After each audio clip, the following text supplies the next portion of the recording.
আসসালামু আলাইকুম। আজকের পৃথিবীতে আমরা প্রায় মনে করি সুখ মানেই টাকা আর টাকা মানে সুখ, কিন্তু একটু গভীরভাবে ভাবলে আমরা বুঝতে পারি এই ধারণাটা পুরোপুরি সত্য নয়। কারণ বাস্তব জীবনে এমন অনেক ধনী মানুষ আছেন যাদের অগাধ ধন সম্পদ থাকা সত্ত্বেও তাদের জীবনে নেই শান্তি, নেই প্রকৃত আনন্দ। আবার অন্যদিকে এমন অনেক সাধারণ মানুষ, রিক্সাওয়ালা, দিনমজুর, খামারের শ্রমিক, যাদের আয় খুব সীমিত, তবুও তারা অনেক বেশি খুশি। আসলে সুখ কোনো বস্তু নয় যা টাকা দিয়ে কেনা যায়। সুখ হলো একটি অনুভূতি, একটি মানসিক অবস্থা। তুমি কোটি টাকার মালিক হতে পারো, কিন্তু যদি তোমার মনে অশান্তি থাকে, যদি তোমার জীবনে সন্তুষ্টি না থাকে, তাহলে সেই টাকা তোমাকে সুখী করতে পারবে না।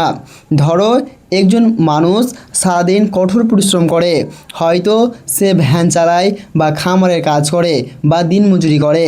দিন শেষে সে যে সামান্য টাকা উপার্জন করে, সেই টাকা দিয়ে সে তার পরিবারের জন্য খাবার নিয়ে আসে।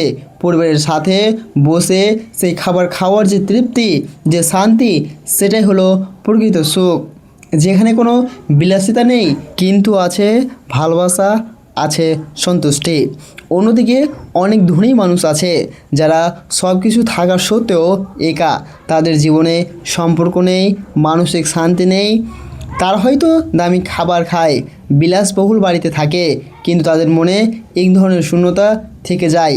কারণ সুখ মূল উপাদান হলো মানসিক শান্তি এবং সন্তুষ্টি, যা টাকা দিয়ে কেনা যায় না। রিজিক আল্লাহর পক্ষ থেকে আসে, যেভাবেই আসুক না কেন। সেটা হতে পারে খামারের কাজ করে, হতে পারে মজুরি করে, কিংবা ছোটো কোনো ব্যবসা করে।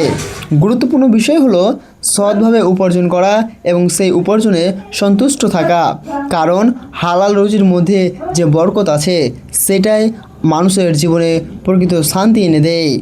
তাই আমাদের উচিত টাকার পেছনে অন্ধভাবে দৌড়ানোর বদলে জীবনের আসল মূল্যবোধগুলোকে বোঝা, পরিবারকে সময় দেওয়া, সম্পর্কগুলোকে গুরুত্ব দেওয়া, অল্পতে সন্তুষ্ট থাকা, এই জিনিসগুলোই আমাদের সত্যিকারের সুখী করে তোলে।